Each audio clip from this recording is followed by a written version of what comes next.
Hi, welcome to my station, Chats with Flo.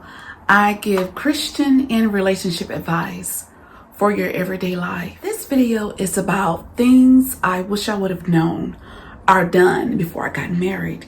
And the reason why I decided to do this video is because that I look back over my life and I realized that some of the main characteristics that I needed, I didn't have. And by the grace of God, I thank God that I am still married. Certain skills you need to have in order to have a successful marriage.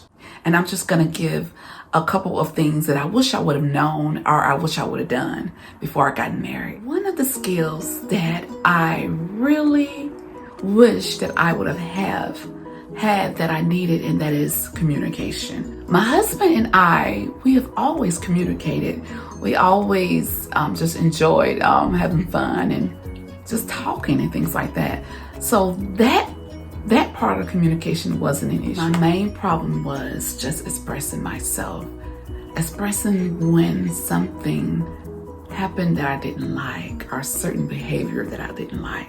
Instead of saying something about it, I would just not say anything, and eventually it will build up. Then what happened is when I would say something about it, it would always come out the wrong way. It's important to be able to express yourself and learn how to communicate.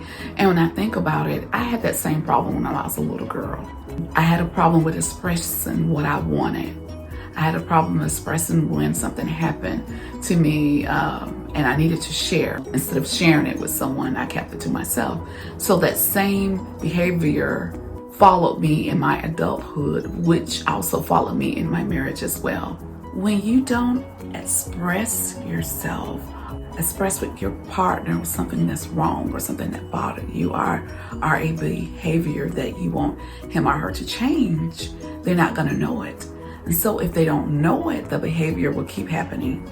So it's really good to be able to just express yourself and not, see, some people, they don't have a problem with expressing themselves, but then they do it in the wrong way. One thing that I wish I would have done before I got married, and that is accomplish some goals. And the reason why it's important to accomplish some goals in your marriage, because goals help build your self-esteem. Once I got married, I set goals that I wanted to accomplish, and yes, I did end up accomplishing them. And once I did, I felt so much more empowered and so much more secure. But it would have been so much better if I would have done that before I got married. For instance, when I say goals, I think it's good to have already went to college and to be established in your career at least 2 or 3 years, because it helps build your character, which builds your self-esteem. It makes you feel good about yourself. One of the main things I have learned about accomplishing goals is that they make you feel happy.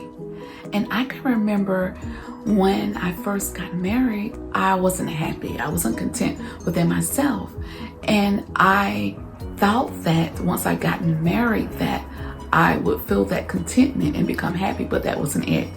In order for me to be happy, I had to accomplish some goals first. One thing I did once I got married, and of course I wasn't aware of it, and I think that a lot of women does this once they get married and actually start having a family, is that you forget about things that you love, things that you did before you got married, things that you did before you started having children. And some of those things that I actually enjoyed doing, I just actually forgot about them. What makes it not good is because it's like you are forgetting about a part of yourself, a part of your life that you personally enjoyed because it was something just for you.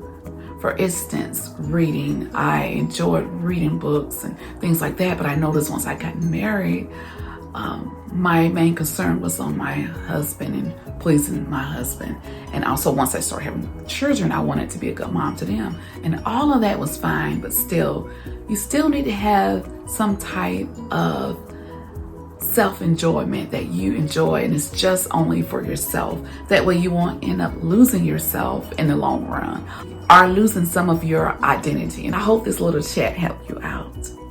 So my advice would be to you is to find a way to be happy and be content within yourself. You can't expect your partner to make you feel happy.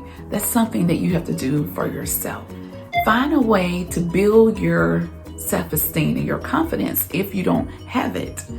And the next thing I would say, if you are not good at communicating, find a way to communicate and express what you want. I started a Facebook group called Chats with Flo. I'm really excited about it. It's for Christian women. I would love it if you would come and join us. Thank you for watching Chats with Flo. Have an awesome day.